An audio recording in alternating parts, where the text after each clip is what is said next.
بسم اللہ الرحمن الرحیم۔ ہمارے چینل میں خوش آمدید۔ میرا بچپن ماں باپ کے بغیر گزرا تھا۔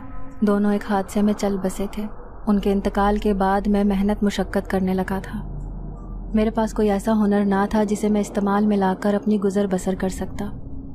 اپنے پیٹ کی آگ بجھانے کے لیے میں گلی گلی گھوم کر گرمی کے موسم میں ٹھنڈی کلفیاں بیچا کرتا اور سردی کے موسم میں رات گئے تک گرم سوپ اور انڈے بیچ کر گزارا کرتا۔ اس شہر میں میرا کوئی رشتہ دار نہ تھا اور جو گھر تھا وہ بھی کرائے کا تھا۔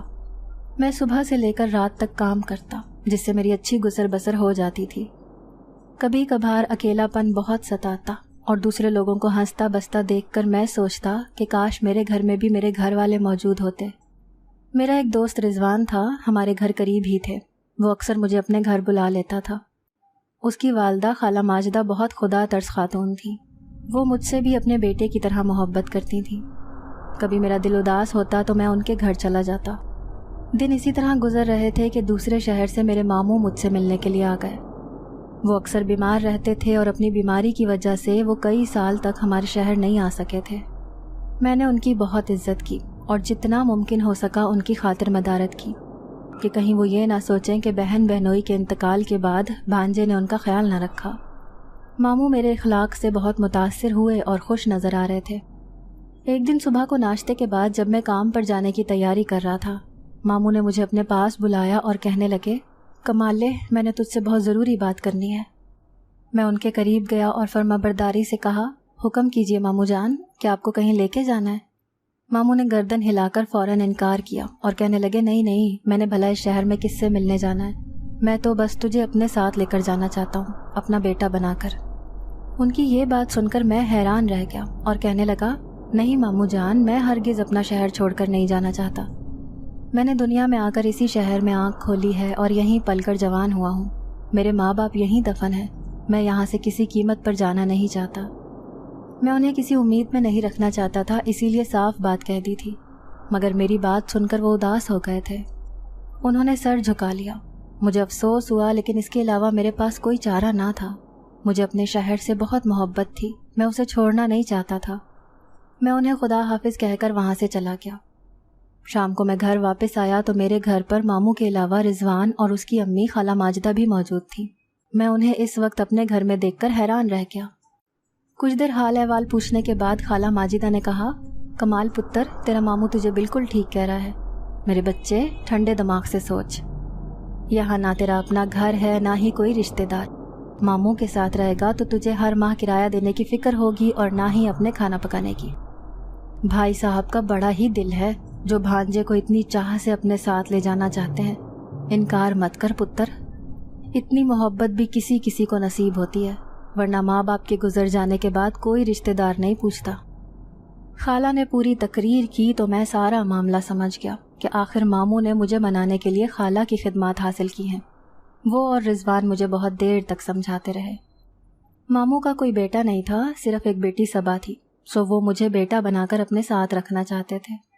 بڑھاپے میں میری صورت انہیں بیٹے کا سہارا مل جاتا اور وہاں رہنے کی بدولت میرے گھر کے کاموں اور ہر ماہ کے کرائے سے جان چھوٹ جاتی۔ یہ سودا برا نہیں تھا، مگر میں اپنے دل کا کیا کرتا جو کسی طور یہ شہر چھوڑنا نہیں چاہتا تھا۔ مگر سب نے مل کر مجھے سمجھایا تو میں راضی ہو ہی گیا۔ ماموں کی بات کافی حد تک ٹھیک تھی۔ یوں میں اپنے عزیز دوست رضوان کو ہمیشہ کے لیے الوداع کہہ کر ماموں کے ساتھ ان کے شہر جانے کے لیے چل پڑا۔ یہیں سے میری زندگی کی ایک نئی کہانی شروع ہوتی ہے۔ ہم سامان کے بیگ اٹھائے گھر کے اندر داخل ہوئے تو صحن کے ایک کونے میں مٹی کے چولہے پر روٹی پکاتی صبا کا چہرہ ہمیں دیکھ کر کھل اٹھا تھا۔ اس نے مامی کو بلایا تو وہ کمرے سے برآمد ہوئی اور مسکراتے ہوئے میرے قریب آ کر مجھے گلے لگا لیا۔ میرا پتر بڑا ہو گیا۔ جب میں نے دیکھا تھا 5-6 سال کا تھا۔ ماشاءاللہ، کتنا لمبا چوڑا خوبصورت آدمی بن گیا تو اب۔ میں اپنی تعریف سن کر مسکرا دیا۔ مجھے ان کا پرخلوص انداز اچھا لگا تھا۔ صبا دور سے سلام کرنے کے بعد اپنے کام میں مصروف ہو گئی تھی۔ تھکن کی وجہ سے ہم دونوں کا برا حال تھا، سو ہم کھانا کھانے کے بعد سو گئے۔ اس علاقے میں ماموں کی چھوٹی سی کریانے کی دکان تھی جو زیادہ چلتی نہیں تھی اور گھر کے مالی حالات بھی اتنے زیادہ بہتر نہ تھے۔ میں نے یہاں آ کر ان کے ساتھ کام شروع کر دیا۔ ان کی طبیعت زیادہ تر خراب رہتی تھی، کبھی کبھی وہ پورا دن سو کر گزار دیتے، جس کی وجہ سے زیادہ کام نہیں کر سکتے تھے۔ میں نے دن رات ایک کر کے ان کے ساتھ کام کیا تو دکان بہت اچھی چلنے لگی۔ ماموں اور مامی مجھ سے بہت خوش تھے۔ میں صبح کا نکلا رات کو گھر واپس آ جاتا اور کھانا کھا کر سو جاتا تھا۔ ایک دن میرے سر میں درد تھا، سو میں جلدی دکان بند کر کے گھر لوٹ آیا تھا۔ اس دن ماموں کی طبیعت ٹھیک نہیں تھی، اسی لیے وہ گھر پر موجود تھے۔ انہوں نے مجھے اپنے پاس بلایا اور کہنے لگے، کمال پتر، میں تم سے ایک بات کرنا چاہتا ہوں، اگر دل نہ مانے تو بے شک انکار کر دینا۔ میں نے فوراً کہا، نہیں آپ حکم کیجئے ماموں جان۔ کچھ دیر سوچنے کے بعد وہ بولے، کمال پتر، زندگی موت کا کوئی بھروسہ نہیں۔ میں اپنی زندگی میں ہی صبا کو اس کے گھر کا کر دینا چاہتا ہوں، لیکن ساتھ ہی تمہاری ذمہ داری اپنے دل پر محسوس کرتا ہوں۔ میں نے اور تمہاری مامی نے یہ سوچا ہے کہ باہر نکل کر لوگوں میں رشتے کے لیے چھان بین کرنے سے بہتر ہے کہ تم دونوں کا آپس میں نکاح کر دیا جائے۔ تم دونوں ہمارے اپنے بچے ہو اور ہمیں بہت عزیز ہو۔ ہمیں امید ہے کہ تم دونوں ایک اچھی زندگی گزار سکتے ہو۔ آگے تمہاری مرضی ہے، اگر انکار کرنا چاہو بھی تو ہمیں منظور ہوگا۔ اپنی شادی کا ذکر سن کر میں نے ویسے ہی سر جھکا لیا ہوا تھا۔ اس زمانے میں ہمارے اندر اتنی دلیری نہیں تھی کہ ہم بڑوں کے سامنے سر اٹھا کر اپنی شادی کے بارے میں بات کر سکتے۔ میں نے کہا، میرے ماں باپ کے بعد آپ میرے بڑے ہیں، آپ کا ہر فیصلہ مجھے قبول ہوگا۔ اگر آپ صبا سے میرا نکاح کرنا چاہتے ہیں تو مجھے منظور ہے۔ میرا جواب سن کر ماموں خوش ہو گئے اور انہوں نے مجھے گلے لگا لیا۔ اسی طرح میرا اور صبا کا رشتہ پکا ہو گیا۔ صبا بھی گھر میں شرمائی ہوئی پھرتی تھی اور میرے سامنے نہیں آتی تھی۔ ایک دن رات کے وقت گرمی کی وجہ سے مجھے گھبراہٹ سی محسوس ہوئی تو میں اٹھ کر چھت پر چلا آیا۔ میں نے دیکھا کہ صبا بھی چھت پر موجود تھی اور وہ چہل قدمی کر رہی تھی۔ اسے یہاں اکیلا دیکھ کر مجھے خوشی محسوس ہوئی تھی، کیونکہ میں بہت دن سے اس سے بات کرنے کی کوشش کر رہا تھا، لیکن مجھے اب تک کوئی ایسا موقع نہ ملا تھا۔ اب میں اس موقع کو ضائع نہیں کرنا چاہتا تھا۔ میں اس کے قریب گیا اور میں نے اس سے پوچھا، صبا، میں تم سے ایک ضروری بات کرنا چاہتا ہوں۔ وہ مجھے رات کے اس پہر اور چاند کی ہلکی سی روشنی میں اپنے قریب کھڑا دیکھ کر اچھل ہی پڑی تھی۔ میں نے کہا، گھبرانے کی ضرورت نہیں ہے صبا، میں تمہارے منہ سے صرف اتنا سننا چاہتا ہوں کہ کیا تم مجھ سے شادی پر خوش ہو یا صرف ماموں مامی کو خوش کرنے کے لیے تم نے ہاں کی ہے۔ میری بات سن کر اس نے ہنسنا شروع کر دیا۔ اس کی کھلکھلاتی آواز سن کر مجھے اپنی بات کا جواب اچھی طرح مل گیا تھا۔ میرے دل میں سکون اتر گیا۔ مجھے اب مزید پوچھنے کی ضرورت نہیں رہی تھی۔ میں وہاں سے واپس نیچے آ گیا۔ مجھے حیرت کا شدید جھٹکا لگا جب میں نے دیکھا کہ باہر کا دروازہ کھلا ہوا ہے اور ایسا محسوس ہو رہا تھا جیسے ابھی کوئی گھر سے باہر نکل کر گیا ہو۔ میں نے دروازے سے باہر جھانکا تو مجھے گلی کے کونے پر ماموں تیزی سے چلتے ہوئے دکھائی دیے۔ میں انہیں دیکھ کر پریشان ہو گیا تھا، لیکن پھر میں نے یہ سوچ کر اپنے دل کو تسلی دی کہ شاید انہیں نیند میں چلنے کی عادت ہے۔ خیر یہ کوئی اچھی بات نہ تھی، سو میں دروازہ بند کر کے ان کے پیچھے چل پڑا۔ وہ بڑی تیزی سے قدم اٹھا رہے تھے اور ان کے چلنے کے انداز سے بے چینی جھلک رہی تھی۔ میں ان کے پیچھے تیزی سے چلنے لگا۔ میں نے انہیں آواز دے کر روکنے کی کوشش کی، مگر ان پر تو جیسے کوئی جنون سوار تھا۔ میری پکار سن کر بھی ایسے ہو گئے گویا سنی ہی نہ ہو۔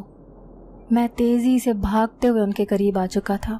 میری آواز سننے کے بعد ان کی رفتار میں مزید تیزی آ گئی تھی۔ وہ جنگل کے قریب آ کر ایک جگہ رکے اور زمین پر بیٹھ کر مٹی ہلانے لگے۔ میں نے کہا، آپ اس وقت یہاں کیا کر رہے ہیں؟ میرے ساتھ گھر چلے۔ میری بات سن کر وہ غصے سے بولے، میرے کام میں ٹانگ اڑانے کی ضرورت نہیں ہے، گھر جاؤ اور جا کر سو جاؤ، میں کچھ دیر بعد خود ہی گھر چلا جاؤں گا۔ ان کا لہجہ اتنا سخت تھا کہ میں نہ چاہتے ہوئے بھی وہاں سے چل پڑا۔ گھر آ کر میں صبا کے پاس گیا جو اب تک چھت پر چاند کو دیکھ رہی تھی۔ میں نے اسے پوری بات بتائی تو وہ کہنے لگی، پریشان ہونے کی کوئی ضرورت نہیں ہے، بابا ہر روز رات کو اس وقت گھر سے نکل پڑتے ہیں۔ میں نے حیران ہو کر وجہ پوچھی تو وہ بولی، اس کی ایک اہم وجہ ایک انگوٹھی ہے جس نے میرے بابا کی راتوں کی نیند 2 سالوں سے حرام کر دی ہے۔ میں نے کہا، صبا تم مجھے پوری بات بتاؤ، پھر ہم دونوں مل کر اس مسئلے کا حل تلاش کر لیں گے۔ صبا بے یقین سی بولی، کیا واقعی اس مسئلے کا کوئی حل نکالا جا سکتا ہے؟ میں نے کہا، ضرور، دنیا میں کوئی مسئلہ ایسا نہیں ہے جس کا حل موجود نہ ہو۔ میں نے اسے تسلی دی تو اس نے پوری بات بتانا شروع کی۔ یہ 5 سال پرانی بات ہے، ہم سب مطمئن زندگی گزار رہے تھے۔ بابا رات کو سوتے اور صبح کو جاگتے تھے۔ انہی دنوں بابا کو اپنے ایک دوست کے آنے کی خبر ملی تو وہ بہت خوش ہوئے، کیونکہ قاسم انکل ان کے بہت پرانے دوست تھے۔ گاؤں میں دونوں کا بچپن ایک ساتھ گزرا تھا۔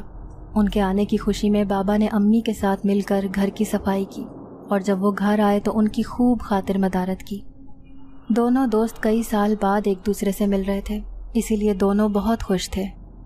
قاسم انکل بابا کے لیے ایک سونے کی انگوٹھی لے کر آئے تھے جس کے اندر بہت قیمتی نگینہ جڑا ہوا تھا۔ بابا کے لیے یہ انگوٹھی کسی قیمتی ہیرے سے کم نہ تھی، کیونکہ وہ ان کے بچپن کے دوست کی واحد نشانی تھی۔ قاسم انکل انگوٹھی بابا کے حوالے کر کے ایک ہفتہ ہمارے ساتھ رہنے کے بعد اپنے گاؤں واپس چلے گئے۔ بابا نے ان سے وعدہ کیا تھا کہ وہ جلد ہی ان کے پاس گاؤں ملنے کے لیے آئیں گے، مگر افسوس اس سے پہلے کہ بابا اپنا وعدہ نبھاتے ان کے انتقال کی ہمیں خبر مل گئی، جسے سن کر بابا صدمے کی سی کیفیت میں چلے گئے۔ میرے ہنسنے اور بولنے والے پیارے سے بابا بالکل خاموش رہنے لگے تھے۔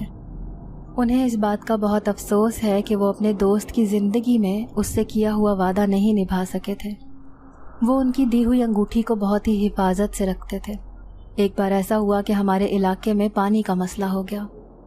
بابا اور ان کے کچھ جاننے والوں نے مل کر یہ فیصلہ کیا کہ جنگل کے پاس پانی کا ایک کنواں بنایا جائے۔ لوگ کنواں کھودنے لگے۔ بابا بھی ان لوگوں میں شامل تھے۔ شام ہوئی تو سب لوگ اپنے اپنے گھروں کو چل دیے، مگر بابا پر تو جیسے کنواں بنانے کا جنون سوار تھا، سو وہ رات دیر تک کھدائی کرتے رہے۔ جب ان کا تھکن سے برا حال ہوا تو انہوں نے اپنے ہاتھ سے چہرے پر آیا پسینہ صاف کیا۔ بابا یہ دیکھ کر حیران ہو گئے کہ ان کی انگلی میں انگوٹھی موجود نہ تھی۔ بابا دیوانہ وار مٹی میں اپنی انگوٹھی تلاش کرنے لگے، لیکن انگوٹھی کہیں بھی دکھائی نہ دی۔ اگلے دن اتفاق سے کنواں بننے سے پہلے ہی پانی کا مسئلہ حل ہو گیا۔ لوگ پہلے کی طرح سرکاری پانی بھر کر گزارا کرنے لگے۔ کنویں کو بنانے کا خیال لوگوں کے دل و دماغ سے نکل گیا، لیکن میرے بابا اپنی انگوٹھی تلاش کرنے کے لیے رات گئے گھر سے نکل جاتے ہیں اور جنگل کے قریب جا کر مٹی میں اپنی انگوٹھی تلاش کرتے ہیں۔ صبا پوری بات بتا کر خاموش ہو گئی۔ میں ماموں کی اپنے دوست کے ساتھ اتنی محبت پر حیران رہ گیا تھا۔ کوئی اتنا وفادار بھی ہو سکتا ہے کہ دوست کے دیے ہوئے تحفے کی خاطر 2 سال تک اپنی راتوں کی نیند حرام کیے رکھے۔ میں سیڑھیوں پر بیٹھا یہی سوچ رہا تھا جب ماموں تھکے ہارے دروازے سے اندر داخل ہوئے۔ ان کا انداز دیکھ کر بخوبی اندازہ لگایا جا سکتا تھا کہ ہر رات کی طرح انہیں آج رات بھی ناکامی کا سامنا ہوا ہے۔ وہ اپنے کمرے میں جا کر سو گئے تو میں بھی چپ چاپ اپنے بستر پر چلا گیا، مگر میں دل میں یہ ارادہ کر چکا تھا کہ میں ماموں کے اس مسئلے کو ضرور حل کروں گا۔ اگلے 2 دن بہت مصروفیت بھرے تھے۔ میں چاہنے کے باوجود بھی ان سے کوئی بات نہ کر سکا۔ ساتھ ہی ہم سب شادی کی تیاریوں میں لگ گئے اور ایک سادہ سی تقریب میں ہم دونوں کا نکاح ہو گیا۔ شادی کے بعد دن اچھے گزر رہے تھے، لیکن میں جلد از جلد اس مسئلے کو حل کرنا چاہتا تھا، جس کی وجہ سے ماموں راتوں کو سو نہیں سکتے تھے، سکون سے نہیں سو پاتے تھے۔ میں نے انہیں بالکل ویسی ہی انگوٹھی بنوا کر دینے کی پیشکش کی، لیکن انہوں نے مجھے سختی سے منع کر دیا۔ ایک رات انہیں بہت تیز بخار تھا، لیکن رات کو 2 بجے وہ اپنے کمرے سے نکلے اور جیسے انہوں نے باہر نکلنے کے لیے دروازے کی کنڈی کھولی، آواز سن کر میں تیزی سے اپنے کمرے سے نکل آیا اور میں نے ان کا ہاتھ پکڑ لیا اور کہا کہ آپ کو انگوٹھی تلاش کرنے کے لیے جانے کی ضرورت نہیں ہے، کیونکہ آج سے یہ کام میں کروں گا، اور میں آپ سے وعدہ کرتا ہوں کہ جب تک میں انگوٹھی کو حاصل نہ کر لوں اس گھر میں قدم نہ رکھوں گا۔ میں یہ کہہ کر وہاں رکا نہیں تھا، بلکہ ماموں اور صبا کو آوازیں دیتا چھوڑ کر وہاں سے نکل آیا تھا۔ میں دل میں پکا ارادہ کر چکا تھا کہ انگوٹھی حاصل کر کے ہی گھر واپس آؤں گا۔ میں جنگل کے قریب گیا اور زمین کھودنا شروع کر دی۔ 2 گھنٹے تک مسلسل کھدائی کرنے کے باوجود بھی مجھے کوئی چیز دکھائی نہ دی، تو میں پریشان سا کھڑا زمین کو گھور رہا تھا، جب میری نظر ایک چمکتی ہوئی چیز پر پڑی۔ میں نے جلدی سے ہاتھ بڑھا کر اس چیز کو اٹھایا تو یہ دیکھ کر حیران رہ گیا کہ وہ کوئی انگوٹھی نہیں بلکہ ایک چمکتی ہوئی چابی تھی۔ اس کا سائز بہت چھوٹا تھا اور دکھنے میں بہت خوبصورت تھی۔ اسے دیکھ کر مجھے کچھ حوصلہ ہوا تھا۔ میں نے سوچا کہ شاید ماموں کی انگوٹھی بھی اسی جگہ سے مل جائے۔ میں نے دوبارہ کھدائی کرنا شروع کر دی۔ میں اس کام میں پوری طاقت لگا رہا تھا، جس کی وجہ سے کچھ ہی دیر میں کافی بڑا سا گڈھا بن گیا تھا۔ اسی وقت مجھے زمین کے اندر ایک دروازہ نظر آیا۔ میں نے دروازے کی طرف سے مٹی ہٹانا شروع کر دی اور کچھ ہی دیر بعد میرے سامنے پورا دروازہ موجود تھا۔ میں نے اپنی جیب سے سنہرے رنگ کی چابی نکال کر دروازے پر لگا بڑا سا تالا کھولا اور اندر داخل ہو گیا۔ یہ ایک بڑا سا عجیب و غریب طرز کا بنا پرانا سا گھر تھا۔ میں حیرت سے کھڑا ارد گرد دیکھ رہا تھا۔ سامنے ایک قطار میں بہت سارے کمرے بنے ہوئے تھے۔ میں آگے بڑھا اور باری باری ہر کمرے میں جھانکنے لگا۔ ہر کمرہ خالی پڑا ہوا تھا، جیسے سالوں سے کسی کا اس گھر میں گزر نہ ہوا ہو۔ میں تھک چکا تھا اور اس وقت سونا چاہتا تھا۔ میں نے گھر سے نکل کر نری حماقت کی تھی۔ اس بات کا تو مجھے اچھی طرح اندازہ ہو ہی گیا تھا۔ اب میں نے واپس جانے کا سوچا تو مجھے کسی لڑکی کے رونے کی آواز سنائی دی۔ میں حیرت سے ادھر ادھر لڑکی کو تلاش کرنے لگا، مگر اس کا کوئی نام و نشان تک نہ تھا۔ میں نے ایک آخری بچے ہوئے کمرے میں جا کر جھانکا تو یہ دیکھ کر حیران رہ گیا کہ وہاں ایک جن زادی گہری نیند میں سوئی ہوئی تھی، اور وہ نیند میں کچھ بول بھی رہی تھی۔ رونے کی آواز اسی جن زادی کی تھی۔ میں نے ڈرتے ہوئے اس کا پاؤں چھوا تو مجھے ایسا محسوس ہوا گویا میں نے جلتے انگاروں کو چھو لیا ہو۔ اس نے ایک دم آنکھیں کھول لی تھیں اور وہ مجھے دیکھ کر اٹھ بیٹھی تھی۔ وہ میرے قریب آئی اور اس نے میرے پاس آ کر اپنے دونوں ہاتھ جوڑ دیے اور بولی، میں تمہاری بے حد شکر گزار ہوں۔ تم نے مجھے 100 سال کی قید کے بعد رہائی دلوائی ہے۔ تم کتنے مہربان اور نیک انسان ہو۔ مجھے تمہارے جیسے ہی سہارے کی ضرورت تھی۔ یہ کہہ کر اس نے اپنا سر میرے کندھے سے لگا دیا اور میں حیران سا وہیں کھڑا رہ گیا۔ میں نے جو بھی کیا ہے انجانے میں کیا ہے۔ یہاں یہ بات کئی سال سے مشہور ہے کہ اس جنگل میں ایک جن زادی قید ہے، مگر وہ جن زادی تم ہو، یہ بات میں بالکل نہیں جانتا۔ خیر، جو بھی ہوا ہے اچھا ہوا ہے۔ اب میں یہاں سے جانا چاہتا ہوں۔ میری آخری بات سن کر اس نے ایک دم سر اٹھایا اور میری طرف دیکھ کر بولی، تم یہاں سے اب نہیں جا سکتے۔ تم مجھے چھوڑ کر چلے جاؤ گے تو میں مر جاؤں گی۔ میں 100 سال سے یہاں تنہا قید بھری زندگی گزار رہی ہوں۔ 100 سال بعد میں نے کسی کو اپنے روبرو دیکھا ہے۔ اگر تم مجھے چھوڑ کر چلے گئے تو شاید میں جی نہ سکوں۔ وہ میرے سامنے رونے لگی۔ نہ چاہنے کے باوجود بھی مجھے یہیں رکنا پڑا۔ اس کے بہتے آنسو دیکھ کر میں ایک قدم بھی نہ اٹھا سکا تھا۔ کنزا نامی جن زادی کے ساتھ میں نے 2 دن گزارنے کے بعد دوبارہ گھر آنے کی بات کی تو وہ مجھے کسی طور گھر بھیجنے پر آمادہ نہ تھی۔ اس کے سامنے جیسے میں خود پر سے اختیار کھو بیٹھا تھا اور میں بالکل بھول چکا تھا کہ میں ایک وعدہ کرنے کے بعد اسے نبھانے کے لیے گھر سے باہر نکلا تھا۔ وہ مجھے اپنی جناتی دنیا میں لے آئی تھی۔ یہاں کا ماحول بہت مختلف تھا۔ کچھ جنات کی طرف سے مجھے دھمکیاں ملی کہ اگر میں کنزا کے ساتھ شادی کر لوں تو اسی صورت یہاں رہ سکتا ہوں، ورنہ ان کی دنیا میں میری کوئی جگہ نہیں ہے۔ دوسری طرف کنزا کے آنسو تھے کہ میرے پیروں کی بیڑیاں بن جاتے تھے۔ مجبوراً مجھے اس سے شادی کرنا پڑی، مگر سچ تو یہ تھا کہ کنزا سے شادی کرنے کے باوجود میرا دل سخت بے چین تھا۔ مجھے اپنے گھر کی یاد آتی تھی۔ سب سے بڑھ کر صبا کی یاد مجھے بے چین رکھتی تھی۔ میں سوچتا کاش میں اس کی آخری پکار پر بھی رک جاتا تو شاید اس وقت یہاں موجود نہ ہوتا۔ اس دن تو حد ہی ہو گئی تھی۔ میرا دل چاہ رہا تھا کہ میں اٹھ کر گھر پہنچ جاؤں اور سب سے ملوں۔ اسی وجہ سے میں کنزا سے الجھ پڑا اور بولا، تمہاری وجہ سے یہاں میں زبردستی رکا ہوا ہوں۔ میں نے بہت سے پیسے کمانے تھے، اپنا کاروبار کرنا تھا، میری آنکھوں میں کیا کیا خواب تھے، تم نے سب برباد کر دیا۔ میری بات سن کر کنزا رونے لگی۔ تمہیں میری محبت کا احساس نہیں، تمہیں میری وفاداری نظر نہیں آتی۔ میں مانتی ہوں کہ پہلے مجھے تمہاری ضرورت تھی اور قید خانے سے رہائی کے لیے میں کسی انسان کی ہی منتظر تھی، لیکن یہ بھی سچ ہے کہ میں تمہارے بغیر نہیں رہ سکتی۔ اس کے آنسو بہہ رہے تھے اور میرا دل پگھل رہا تھا۔ وہ اٹھ کر میرے گلے آ لگی اور کہنے لگی، تمہیں پیسے پیارے ہیں، مجھ سے پیار نہیں؟ تو یہ لو پیسے، یہ سب تمہارے قدموں میں ڈھیر کر دوں گی۔ اس نے بستر کی طرف ہاتھ سے اشارہ کیا تو میں وہاں ڈھیر سارے پیسے دیکھ کر حیران رہ گیا۔ پورا بستر پیسوں سے بھرا ہوا تھا۔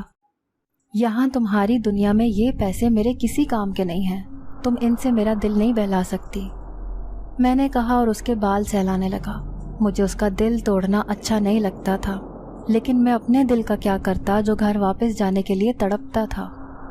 کنزا نے 100 سال کسی ذاتی جناتی دشمنی کی بنا پر قید میں گزارے تھے۔ اب میں اس کا دل ہرگز دکھانا نہیں چاہتا تھا۔ خیر، دن تیزی سے گزرنے لگے۔ میں عیش بھری زندگی ہونے کے باوجود کبھی خوش نہ رہ سکا۔ اس کے باوجود کنزا کے ساتھ بہت اچھا وقت گزر رہا تھا. وہ میرا بہت خیال رکھتی تھی، میرے لیے اپنے ہاتھوں سے مزیدار کھانے تیار کرتی، اور شام کے وقت ہم اکثر سیر کے لیے نکل جاتے. جنات کی سرزمین پر رہ کر میرے طور طریقے ان سے مطابقت رکھنے لگ گئے تھے. میں ان کے بہت سے راز جان گیا تھا، مگر اب مجھے کسی چیز پر حیرت نہیں ہوتی تھی، کیونکہ میں اب اس جگہ کا عادی ہو گیا تھا. ایک رات کنزا سوئی تو آدھی رات کے وقت ڈر کر اٹھ گئی. میں نے اس سے وجہ پوچھی تو کہنے لگی، میں نے عجیب خواب دیکھا ہے. میں نے دیکھا ہے کہ صبا تمہارا ہاتھ تھامے خوشی سے ناچ رہی ہے. وہ مجھے کہہ رہی تھی کہ تم اس کی امانت ہو اور میں نے تمہیں اس سے چرا لیا ہے. میں نے اس کے حق پر ڈاکہ ڈالا ہے. میں بہت بری ہوں، میں بہت زیادہ بری ہوں. تم مجھے چھوڑ کر چلے جاؤ. یہ کہہ کر وہ رونے لگی تو میں نے اسے تسلی دی اور کہا کہ خوابوں پر دھیان نہ دو. میری جان، خوابوں کا حقیقت سے بھلا کیا تعلق؟ میں تمہیں چھوڑ کر کبھی نہیں جاؤں گا، یہ میرا تم سے وعدہ ہے. یہاں میرے علاوہ تمہارا کوئی نہیں ہے، اور وہاں صبا کے پاس اس کے ماں باپ ہیں. میری بات سن کر کنزا کے چہرے پر خوشی دوڑ گئی تھی. ایک دن میں صبح جاگا تو بہت تیز بارش ہو رہی تھی. کنزا جاگ چکی تھی اور اب میرے اٹھنے کا انتظار کر رہی تھی. میں نے مسکرا کر اس کی طرف دیکھا تو اس نے کہا، جلدی اٹھو، بھوک سے میری جان نکل رہی ہے. ساری لکڑیاں بھیگ چکی ہیں اور آگ نہیں جل رہی ہے. یہ بری خبر سن کر میں چھلانگ لگا کر بستر سے اترا اور جنگل کی طرف لکڑیاں لینے کے لیے چل دیا. یہاں آ کر دیکھا تو سارے درخت گیلے تھے، خشک لکڑیوں کا کہیں نام و نشان تک نہ تھا. میں نے پورا جنگل چھان مارا لیکن مجھے کہیں خشک لکڑیاں نہ ملی. میرے پیٹ میں چوہے دوڑ رہے تھے، سو میں نے درختوں پر سے کچھ تازہ آم توڑے اور وہیں بیٹھ کر کھانے لگا. طاقت بحال ہوئی تو نئے سرے سے لکڑیاں ڈھونڈنے لگا، لیکن مجھے کہیں سوکھی ہوئی لکڑیاں نہ ملی تو میں مایوس ہو کر وہاں سے واپس چل پڑا. گھر کا دروازہ کھلا ہوا تھا. میں اندر داخل ہوا تو اندر کا منظر دیکھ کر میرے قدموں تلے سے زمین سرک گئی. کنزا گیلے فرش پر بیٹھی ہوئی تھی. پیڑے پر بیٹھ کر اس نے ایک پاؤں آگے بڑھا رکھا تھا جس سے آگ نکل رہی تھی اور وہ مزے سے اس پر کھانا بنا رہی تھی. میں جلدی سے آگے بڑھا اور بولا، یہ تم کیا کر رہی ہو؟ تمہیں اس سے نقصان ہو سکتا ہے. میں ابھی پانی ڈال کر آگ بجھاتا ہوں. میری بات سن کر وہ ہنسنے لگی اور بولی، شاید تم بھول گئے ہو کہ تمہاری بیوی ایک جن ذاتی ہے. لکڑیاں نہیں ملیں تو میں نے اس طرح کھانا بنا لیا. اس کی بات سننے کے باوجود میرا خوف کم نہ ہوا اور میں چپ چاپ کمرے میں چلا گیا. کچھ دیر بعد اس نے دسترخوان لگایا تو ہم دونوں نے کھانا کھا لیا. آج مجھے ماموں کی یاد ستا رہی تھی. بیچارے صبح سویرے اٹھ کر اپنی دکان کھولتے ہوں گے اور ساتھ ہی میری راہ بھی تکتے ہوں گے، اور صبا، اس کا تو میری جدائی میں نہ جانے کیا حال ہوگا. اسی شام کنزا کے پیٹ میں بہت درد ہوا. میں نے ایک خاص قسم کے پتے لا کر اسے دیے جو جنات استعمال کرتے ہیں، لیکن انہیں کھانے کے بعد بھی اس کے پیٹ کا درد کم ہونے کے بجائے مزید بڑھتا رہا. میرا پریشانی سے برا حال تھا. دوسری طرف کنزا درد میں تڑپ رہی تھی. تم مجھے سفید کنویں کا پانی لا دو، اسے پی کر ہی شاید مجھے کچھ سکون محسوس ہو جائے. کنزا نے مجھے سفید کنویں کا بتایا اور وہاں بھیج دیا. یہ کنواں بڑا گہرا تھا. میں نے ارد گرد بالٹی کی تلاش میں نگاہ دوڑائی تاکہ کنویں سے پانی نکال سکوں، لیکن وہاں مجھے ایسی کوئی چیز نہ ملی. میں ایک درخت کے ساتھ ٹیک لگا کر بیٹھ گیا. اسی وقت مجھے کچھ جنگلی جانوروں کے دوڑنے کی آواز سنائی دی. آواز مسلسل میرے قریب آ رہی تھی. اس سے پہلے کہ میں کسی بڑی مصیبت میں گرفتار ہوتا، میں جلدی سے درخت کے اوپر چڑھ کر بیٹھ گیا. کچھ دیر بعد جنگلی جانور وہاں سے گزر کر چلے گئے. میں درخت سے اترنے کا سوچ ہی رہا تھا کہ ایک کبوتر اڑتا ہوا میرے پاس آ کر بیٹھ گیا. میں نے اسے غور سے دیکھا تو یہ دیکھ کر حیران رہ گیا کہ اس کے پاؤں میں ایک انگوٹھی موجود تھی جس کے اوپر ایک خوبصورت نگینہ لگا ہوا تھا. کبوتر نے پر پھڑپھڑائے تو وہ انگوٹھی اس کے پاؤں سے نکل کر میرے دامن میں گر پڑی تھی. کبوتر اڑ چکا تھا. میں نے انگوٹھی کو اٹھا کر اپنی انگلی میں پہن لیا. اس کے بعد میں درخت سے اترا اور مایوس سا گھر کی طرف چل پڑا جہاں ایک قیامت میری منتظر تھی. کنزا بے حس و حرکت بستر پر پڑی ہوئی تھی. میں نے اسے ہوش میں لانے کی ہر ممکن کوشش کی مگر میری ہر کوشش بیکار رہی. وہ مجھے ہمیشہ کے لیے چھوڑ کر جا چکی تھی. میرے لیے اس حقیقت کو قبول کرنا بہت مشکل تھا، لیکن یہی زندگی کی حقیقت تھی. میں نے جنات کے ساتھ مل کر اس کی آخری رسومات ادا کی. اس کے جانے کے بعد گھر بالکل سونا ہو گیا تھا. چار سو وحشت تپکتی تھی. میں گھر کی ہر چیز کو چھو کر کنزا کو محسوس کرتا اور روتا رہتا۔ ایک دن رات کے وقت میں سو رہا تھا کہ دروازے پر دستک ہوئی۔ میں نے اٹھ کر دروازہ کھولا تو سامنے جنات کا سردار اپنے کچھ غلاموں کے ساتھ کھڑا ہوا تھا۔ میں نے عزت و احترام سے انہیں اندر بلایا تو وہ بولے، ہم یہاں رکنے کے لیے نہیں آئے ہیں، اے آدم ذات، ہم تمہیں یہ بات بتانے آئے ہیں کہ اب کنزا کی موت کے بعد ہم تمہارا یہاں رہنا ضروری نہیں سمجھتے۔ ہم تمہیں یہی کہیں گے کہ تم یہاں سے چلے جاؤ، کیونکہ تمہارا یہاں رہنا خطرے سے خالی نہیں ہے۔ ہم تمہاری عزت کرتے ہیں اور ہماری نظر میں تم یہاں ہمارے مہمان ہو، اسی لیے ہم تمہیں کوئی نقصان ہوتا نہیں دیکھ سکتے۔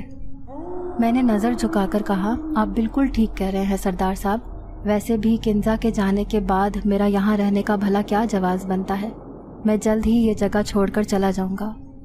کچھ دیر بعد وہ سب مجھے خدا حافظ کہہ کر چلے گئے اور میں کمرے سے وہ سارے پیسے سمیٹنے لگا جو کنزا کے رونے کے بعد ہمارے بستر پر آ جاتے تھے۔ ایک بڑا سا تھیلا نوٹوں سے بھر چکا تھا، مگر حیرت کی بات یہ تھی کہ اتنے پیسے ہونے کے باوجود میرے دل میں خوشی موجود نہ تھی، کیونکہ کنزا سے جدائی کا دکھ اتنا بڑا تھا کہ میں کسی خوشی کو محسوس نہیں کر سکتا تھا۔ صبح ہوتے ہی میں وہاں سے نکل گیا۔ میرے ہاتھوں میں نوٹوں سے بھرا ہوا تھیلا تھا اور دل میں کنزا کی بے شمار یادیں میں یہاں سے سمیٹ کر لے جا رہا تھا۔ اس کا خوبصورت چہرہ بار بار میری آنکھوں کے سامنے آ رہا تھا۔ اگر وہ زندہ ہوتی تو یقیناً مجھے کبھی یہاں سے جانے نہیں دیتی۔ کانٹوں بھرے راستے سے گزرتے ہوئے میں نے پیچھے مڑ کر جنات کی اس وادی کو دیکھا جہاں میں نے زندگی کا نہ جانے کتنا وقت گزارا تھا۔ مجھے کچھ اندازہ نہیں تھا۔ کاش کنزا تم زندہ ہوتی اور میں کبھی یہاں سے واپس نہ جاتا، ساری عمر تمہاری محبت کے سائے میں گزار دیتا۔ میں نے دل ہی دل میں سوچا اور پیچھے مڑ کر ایک آخری نظر کنزا کے علاقے پر ڈال کر آگے بڑھتا چلا گیا۔ مجھے پورا یقین تھا کہ یہ وہی جنگل تھا جس کے قریب مٹی میں ماموں اپنی کھوئی ہوئی انگوٹھی تلاش کرنے کے لیے آتے تھے، لیکن اب وہاں سے درختوں کے جھنڈ غائب ہو چکے تھے اور ان کی جگہ ویران پڑی ہوئی تھی۔ یہی نہیں، جنگل کا سبزہ غائب ہو کر وہاں میدان سا بنا ہوا تھا۔ سرسبز جنگل کو جیسے کسی نے آگ ہی لگا دی تھی۔ میں جنگل کی اس حالت پر افسوس کرتا آگے بڑھتا رہا۔ میرا رخ گھر کی طرف تھا۔ لوگوں نے اپنے چھوٹے چھوٹے گھر بڑی اور بلند عمارتوں میں بدل دیے تھے۔ سڑکیں پکی ہو گئی تھیں اور ان سڑکوں پر نئی اور جدید گاڑیاں دھواں اڑاتی ہوئی ماحول میں ایک عجیب سی ناگوار بو پیدا کر رہی تھیں۔ لوگ مطمئن پھر رہے تھے، ناگوار بو ان پر جیسے کوئی اثر ہی نہیں کر رہی تھی، جبکہ میرا دم گھٹ رہا تھا۔ گلیاں بالکل بدل چکی تھیں۔ مجھے ماموں کے گھر کی گلی پہچاننے میں کافی وقت لگ گیا۔ خیر، نہ جانے کتنے سالوں بعد میں نے اس گھر پر دستک دی تھی۔ میرا ہاتھ لرز رہا تھا۔ ایک 10 سال کے بچے نے آ کر دروازہ کھولا اور سوالیہ نظروں سے میری طرف دیکھ کر بولا، کس سے ملنا ہے انکل؟ میں نے حیرت سے اس بچے کی طرف دیکھا، پھر سوچا کہ شاید کوئی مہمان آیا ہوا ہو، سو میں نے کہا، مجھے آپ کی باجی صبا سے ملنا ہے، وہ گھر پر موجود ہیں؟ باجی نہیں، میری امی ہے، وہ شام کو کام سے واپس آئیں گی۔ ابھی وہ بچہ کہہ ہی رہا تھا کہ پیچھے سے مامی دروازے پر لگا پردہ ہٹا کر باہر کی طرف آئیں اور مجھے غور سے دیکھتے ہوئے بولیں، کون ہو، کس سے ملنا ہے؟ وہ بہت کمزور دکھائی دے رہی تھیں اور شاید ان کی نظر بھی کمزور ہو گئی تھی۔ مجھے دکھ ہوا۔ خیر، میں بولا، میں آپ کا داماد ہوں، کمال۔ میری بات سن کر وہ حیران رہ گئی اور مجھے اندر آنے کا راستہ دیا۔ اندر چارپائی پر ماموں بوڑھے اور بے حد کمزور سے بیٹھے ہوئے تھے۔ دیکھیں تو صبا کے ابا، کون آیا ہے؟ مامی نے کہا تو انہوں نے آنکھیں کھول کر مجھے دیکھا۔ ان کے جھریوں بھرے چہرے پر مسکراہٹ دوڑ گئی تھی۔ انہوں نے ہاتھ کے اشارے سے مجھے اپنے قریب بلا کر گلے لگا لیا اور بولے، بے وقوفاں، کوئی ایسے اپنا گھر چھوڑ کر جاتا ہے کیا؟ اس انگوٹھی کی اتنی بھی اہمیت نہیں تھی کہ تو اس کی خاطر گھر بھاڑ چھوڑ کر دنیا کی خاک چھانتا۔ ماموں نے میری انگلی میں موجود انگوٹھی کی طرف اشارہ کر کے کہا تو میں حیران رہ گیا۔ شاید دنیا کے سارے حیرت انگیز واقعات میرے ساتھ ہی پیش آنے تھے۔ میں نے انگوٹھی اتار کر ماموں کو دے دی۔ دور کھڑا بچہ حیرت سے یہ سب دیکھ رہا تھا۔ اس نے میری طرف اشارہ کر کے پوچھا، یہ انکل کون ہے نانی جی؟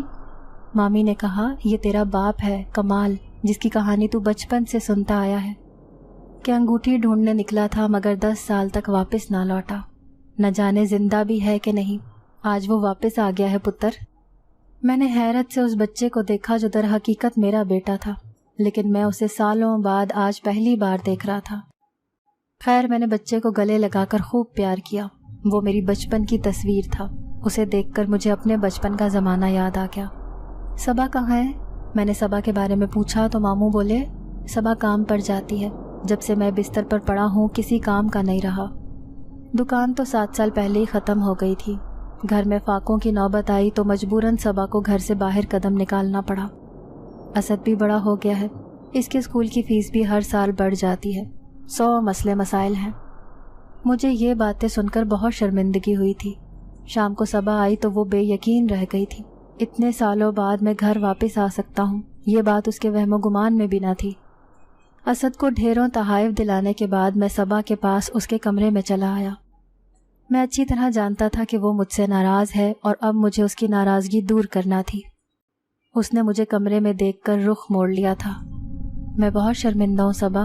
شادی کے 1 ماہ بعد میں تمہیں چھوڑ کر چلا گیا اور 11 سال بعد واپس لوٹا ہوں. تم یقین کرو میں جہاں موجود تھا وہاں وقت گزرنے کا بالکل احساس نہیں ہوتا تھا. ورنہ شاید مجھے وقت گزرنے کا اندازہ ہوتا تو میں ایک بار ملنے کے لیے ہی چلا آتا. مجھے شرمندہ دیکھ کر وہ کچھ نرم پڑی اور بولی کیا تم کسی کی قید میں تھے؟ میں نے کہا تم قید ہی سمجھ لو مگر تم پر قسم ہے کہ کبھی اس بارے میں مجھ سے مزید کوئی سوال نہ کرنا. بس یہ سمجھ لو کہ یہ دوری کوئی مجبوری تھی. وہ بولی کیا یہ مجبوری ہماری محبت سے بڑھ کر تھی کمال؟ اس کے سوال پر میں لاجواب رہ گیا. چاہے کچھ بھی سمجھ لو مگر اب میں تم سے وعدہ کرتا ہوں کہ آئندہ تمہیں کبھی شکایت کا موقع نہ دوں گا اور ہمارے درمیان کبھی دوری پیدا نہیں ہوگی. اور ہاں کل سے تم نوکری پر بھی نہیں جاؤ گی. یہ کہہ کر میں نے اپنی جیب سے ڈھیر سارے نوٹ نکال کر صبا کی ہتھیلی پر رکھ دیے تو وہ خوش ہو گئی اور حیرت سے اتنے زیادہ پیسوں کی طرف دیکھنے لگی. اسی وقت اسد کمرے میں داخل ہوا اور خوشی خوشی کہنے لگا پاپا میرے دوست آپ سے ملنے کے لیے آئے ہیں. میں مسکراتا ہوا اس کے دوستوں سے ملنے لگا. وہ خوشی خوشی سب سے میرا تعارف کروا رہا تھا. میں نے سب بچوں میں پیسے تقسیم کیے تو وہ سب خوشی خوشی اپنے گھر چلے گئے. اس رات میں نے صبا سے بہت سارے وعدے کیے. ساری عمر اسے خوشیاں دینے کا عہد میں کر سکتا تھا. اب اس پر عمل کرنے کا وقت تھا. اسد نے پورا بچپن بغیر باپ کے گزار دیا تھا. اب باقی زندگی میں سارے زمانے کی خوشی ان کے قدموں میں ڈھیر کر دینا چاہتا تھا. اگلے دن میں صبا اور اسد کو لے کر سمندر کی سیر کے لیے لے گیا. ہم سب نے بہت انجوائے کیا. بھرپور خوشیوں بھرا وقت ایک دوسرے کے ساتھ گزار کر ہم شام کو گھر لوٹے تھے. ماموں اور مامی ہمیں دیکھ کر بہت خوش ہوئے. صبا کے چہرے پر سچی خوشی پہلی نظر میں ہی محسوس کی جا سکتی تھی اور اسد اس کا تو ایسا حال تھا جیسے ساری دنیا کی ساری خوشیاں اسے مل گئی ہوں. میرا دل بہت مطمئن تھا. 2 دن بعد میں نے ماموں کی کئی سالوں سے بند پڑی ہوئی دکان کھولی اور اسے نئے سرے سے آباد کرنے کا فیصلہ کیا. 1 ہفتے میں ہی دکان سامان سے بھر چکی تھی. ماموں کا علاج ایک اچھے ڈاکٹر سے کروایا تو چند دنوں میں ہی ان کی صحت بھی بحال ہونے لگی. کم از کم اب وہ اٹھ کر تھوڑا بہت چل پھر سکتے تھے. میں انہیں دکان پر لے آیا. انہوں نے سالوں بعد اپنی دکان کو آباد دیکھا تو بہت خوش ہوئے. کچھ دن روٹین کے مطابق گزارنے کے بعد اسکول کی چھٹیاں ہوئیں تو ہم تینوں ملک بھر کی سیر کے لیے نکل گئے. ایسے موقع پر میں اپنے دوست رضوان سے ملنا نہ بھولا تھا. وہ ایک چھوٹی سی دکان پر ملازمت کرتا تھا اور بڑی مشکل سے اپنی زندگی کی گاڑی چلا رہا تھا. اس نے مجھے قیمتی لباس اور مہنگی گاڑی میں دیکھا تو اسے یقین ہی نہ آیا کہ میں اس کا دوست کمال ہوں جو کسی زمانے میں گلی گلی گھوم کر چیزیں بیچا کرتا تھا. خالہ ماجدہ کا انتقال ہو چکا تھا اور رضوان کے مالی حالات بہت خراب تھے. میں نے اسے گلے لگایا اور اس کے پاس بیٹھ کر اس کے دل کا حال سنا. اس نے بتایا کہ خالہ ماجدہ کو کینسر ہو گیا تھا جس کی وجہ سے ساری جمع پونجی ان کے علاج پر خرچ ہو گئی. یہی نہیں بلکہ رضوان کی بیوی کا سارا زیور بھی خالہ ماجدہ کے علاج پر لگ گیا تھا مگر ان کی زندگی کے دن شاید ختم ہو گئے تھے تبھی وہ بچ نہیں سکی تھی. بہرحال مجھے اس کے خیالات جان کر بہت دکھ ہوا تھا اور میں نے اس کی مدد کرنے کا فیصلہ کر لیا تھا. میں نے کاروبار کرنے کے لیے اسے رقم پیش کی تو اس نے بہت منع کیا مگر میں آسانی سے پیچھے ہٹنے والا نہ تھا تو میں نے اسے زبردستی رقم دے دی. میرے خلوص کو دیکھ کر اس کی آنکھوں میں آنسو آ گئے تھے. میں نے اسے خدا حافظ کہہ کر اجازت چاہی تو اس نے مزید ٹھہرنے کے لیے اصرار کیا مگر میں نے معذرت کی اور ہم وہاں سے نکل گئے. مختلف جگہوں کی سیر کرنے کے بعد ہم گھر واپس لوٹ آئے تھے. کچھ دن تھکن اتارنے کے بعد ہماری روزمرہ کی روٹین شروع ہو گئی۔ صبح گھر کے کام کرنے کے ساتھ ساتھ ماموں اور مامی کی خدمت بھی کرتی تھی، جبکہ میں دکان سنبھال رہا تھا، اور اسد اسکول جاتا تھا اور شام کو میرے ساتھ دکان پر بیٹھتا تھا۔ میں ایک خوشیوں بھری اور مطمئن زندگی گزار رہا تھا۔ 1 سال بعد ماموں کا انتقال ہو گیا تھا، اور اسی سال ہمارے گھر بیٹی کی صورت میں ایک شہزادی کی آمد تھی، جسے پا کر ہم سب بہت خوش تھے، اور اس نے ہماری زندگی کو مکمل کر دیا تھا۔ میں نے اسے پہلی بار گود میں اٹھایا تو میرے منہ سے اچانک یہ الفاظ نکلے، ارے یہ تو بالکل کنزا جیسی ہے۔ اس کی بڑی بڑی آنکھیں دیکھ کر بالکل ایسا محسوس ہو رہا تھا جیسے وہ کنزا کی کاپی ہو۔ کون کنزا؟ صبا نے اچانک پوچھا تو میں سنبھل کر بولا، یہ آج سے میری کنزا ہے اور ہم سب اسے کنزا پکاریں گے۔ میری بات سن کر سب مسکرا دیے۔ کنزا نے آ کر ہماری زندگی کو مکمل کر دیا تھا۔ ایک مطمئن زندگی گزارنے کے باوجود کچھ تھا جو مجھے اندر سے بے چین رکھتا تھا۔ مجھے کنزا کی بہت یاد ستانے لگی تھی۔ دکان پر بیٹھا ہوتا تو ایسا محسوس ہوتا جیسے وہ میرے آس پاس ہی کہیں موجود ہے۔ کبھی نیند میں سوتے ہوئے ایک دم جاگ جاتا جیسے وہ مجھے پکار رہی ہو۔ میں نے ایک بڑے سائیکیٹرسٹ سے رابطہ کیا اور اسے پوری صورتحال بتا کر اس کی یادوں سے پیچھا چھڑانے کی تجویز مانگی، تو انہوں نے کہا، ویسے تو محبت کو کسی طور بھلایا نہیں جا سکتا، لیکن زندگی میں آگے بڑھنے کے لیے ضروری ہے کہ پیچھے مڑ کر نہ دیکھا جائے۔ اسے بھلانے کے لیے ضروری ہے کہ اس کے نام کو بھی اپنی زندگی سے نکال دو۔ انہوں نے بہت سی دوائیاں لکھ کر مجھے دیں اور مجھے فارغ کر دیا، لیکن میرے لیے اسے بھلانا بہت مشکل تھا۔ انجانے میں ہی صحیح، لیکن اپنی زندگی کے 10 سال اس کے ساتھ گزار چکا تھا، آسانی سے کیسے بھلا سکتا تھا؟ پہلے تو میں نے سوچا کہ اپنی بیٹی کا نام بھی کنزا سے بدل دوں، لیکن پھر میرے دل میں خیال آیا کہ کیا صرف نام بدل دینے سے میں اپنے دل کی حالت بدل سکوں گا؟ شاید ایسا کبھی ممکن نہیں۔ جوانی کا دور گزر گیا اور بچے جوان ہو گئے۔ اسد نے CSS کا امتحان پاس کیا، وہ بیرون ملک جانے کے خواب دیکھنے لگا۔ اس کا ارادہ تھا کہ اس کی شادی کر کے اسے بیرون ملک بھیج دیا جائے تاکہ وہ جلدی واپس آنے کی کوشش کرے۔ بیٹے کی شادی کرنے کی خواہش بھی اس نے جلد ہی پوری کر لی۔ گھر میں بہار آ گئی۔ ہیرا نام کی ایک پیاری سی بچی ہمارے گھر میں بہو بن کر آ گئی۔ اس کی شادی کے 2 ماہ بعد ہی میں نے اسد کو پاسپورٹ بنوانے کا کہا تو وہ بولا، بابا میں اپنا وطن چھوڑ کر کہیں نہیں جا رہا ہوں۔ اس کی زبان سے یہ الفاظ ادا ہوئے تو میں حیران رہ گیا۔ میں نے اس تبدیلی کی وجہ پوچھی تو وہ بولا، بابا میں نے اپنی زندگی کے 10 سال باپ سے محروم رہ کر گزارے تھے۔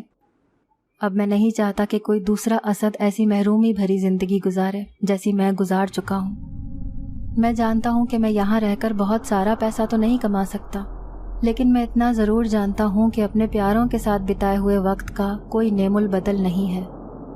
مجھے اچھی طرح اندازہ ہو گیا ہے پاپا کہ وقت اتنی جلدی اپنی رفتار طے کرتا ہے کہ ہم اچھی زندگی گزارنے کی کوشش میں اپنی زندگی ہی گنوا بیٹھتے ہیں۔ میں ایسا ہرگز نہیں چاہتا ہوں، بلکہ اپنی زندگی کو اپنے گھر والوں کے ساتھ سب کو خوش رکھتے ہوئے گزارنا چاہتا ہوں۔ میرا بیٹا اتنا بڑا ہو گیا تھا اور اتنی سمجھداری کی باتیں کرنے لگا تھا، میں تو سن کر حیران رہ گیا تھا۔ میں نے اسے گلے لگا لیا اور اس کی حوصلہ افزائی کی۔ کنزا کی یاد کو میں نے وقت اور حالات کے دھارے پر چھوڑ رکھا تھا۔ کبھی وہ مجھے ماضی کا کوئی گم گشتہ قصہ محسوس ہوتی تو کبھی مجھے اپنے ساتھ قدم سے قدم ملا کر چلتے محسوس ہوتی ہے۔